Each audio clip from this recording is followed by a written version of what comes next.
We will proceed no further in this business. He hath honored me of late, and I have brought him golden opinions from all sorts of people, which would be worn now in the newest gloss, not so cast so soon. What the hope drunk? Wherein you dressed yourself? Hath it slept since, and wakes it now, to look so green and pale? At what it does freely, from this time such I account thy love. Art thou afraid to be the same in thine own act and valor? Art thou art in desire? Wouldn't thou have it that which thou esteemest the honour of life, and live a coward on thine esteem? Letting I dare not, wait upon I would, like the poor cat is the adage. Prithee, peace. I do all that may become a man. Who dares me more is none. What a beast was it then that made you break this inner peace to me?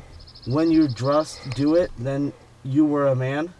And to be more than what you were, you be so much more than a man. Nor time nor place did thy adhere, and yet you would make both. They had made themselves, and that their fitness now. Does unmake you? I have given you suck, and know how tender 'tis to love the babe that milks me. I would, while it smiling in my face, have plucked my nipple from the boneless gums, and dashed the brains out, and had its eyes swarm so. You had done to this? And if we should fail? We fail? But screw your courage, that sickening place, and will not fail. When Duncan is asleep, whereto rather shall his day's hard journey soundly invite him? His two chamberers with wine and wassail, so convinced that memory of the wandering brain shall be fume in the receipt of death of a limbering beck only. When in swish sleep thy drenched natures lie as of death, what cannot you and I perform upon the unguarded Duncan? What not upon his spongy officers, who shall be bear the guilt of our great quill? Bring forth men children only, for thy undaunted metal should compose nothing but males. Will it not be received, when we have marked with blood those sleepy two of his own chamber, and used their very daggers, that they have done it? Who dares receive the other, as we shall make the grief of Clumber roar upon his death? I am settled, and bend up. Each corporal, agent to his terrible feet, away and mock this time with the fair show. False face must hide, but the false heart doth know.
Is this the dagger which I see before me?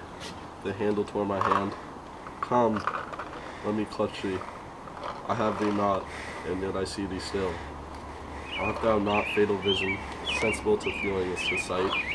Or art thou but a dagger in my mind, a false creation, proceeding from the heat of oppressed brain?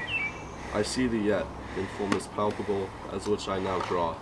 Thou marshallest set me as to which I was going, and such an instrument I was to use. Mine eyes are made of those fools, of the other senses. Or else, worth all out rest. I see thee still, and only the blade and the dungeoned goats of blood, which is not so before. There's no such thing. It is the bloody business which enforced me thus to mine eyes. Now over the one-half world, nature seems dead, and wicked dreams abuse the curtained sleep. Witchcraft celebrates, pale head takes offerings, and worthed murder. Alarmed by the sentinel, the wolf, whose howls his watch, thus with his stealthy pace, with Tarquin's ravishing strides towards his design, moves like a ghost, though sure and firm set earth, hear not my steps, which way they walk for fear. My very stones prayed over my whereabout, and take the present honor from this time, which now suits with it. While as I threat, he lives. Words to the heart of deeds, too cold, breath gives.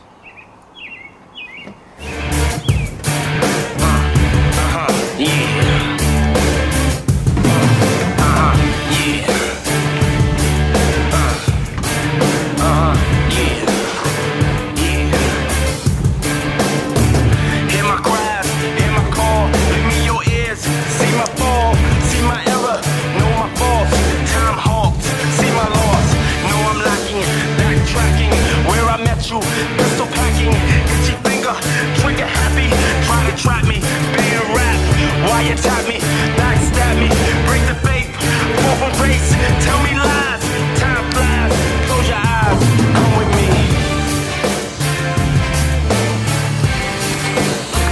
Come with me. Yeah. Come with me.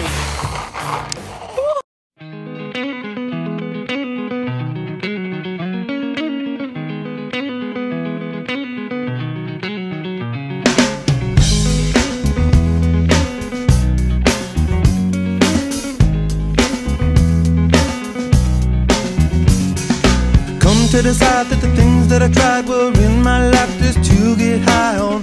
When I sit alone, come get a little